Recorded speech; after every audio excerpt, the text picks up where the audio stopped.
Everyone has also said that teachers will be on the front line, one of the frontline workers, but we need the relevant number of vaccines. So right now, as we speak, teachers can get vaccinated if they're 40 years and over.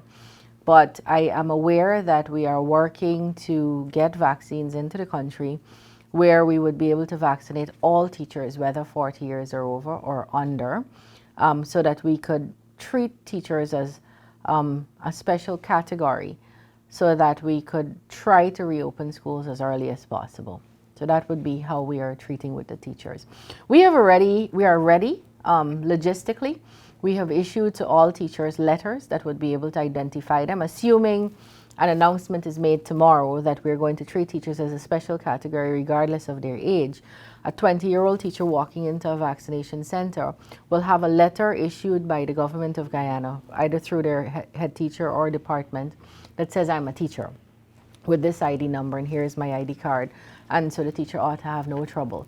So we are ready logistically. We're waiting on vaccines the right number of vaccines to get into the country to allow us to do that. Let me just be very clear. We would like to see schools reopen tomorrow as early as possible. We are very sure, particularly after this closure, how very valuable face-to-face instruction and learning is. And we also know how important it is for students to be supervised as well as to socialize. So we know there are great benefits to going back to school. We also know that based on the reports about this virus, that people can carry it. So students and teachers could contract this virus and take it back home to their family members who might be a little bit more vulnerable to it. We see a new surge in Guyana, and that new surge is attacking younger people without known comorbidities and without any health problems, so much so that we're seeing people dying that probably should not. If we were to reopen schools for all grade levels, we would be letting 170,000 children back on the roads, back into buses, back into classrooms with about 12,000 teachers.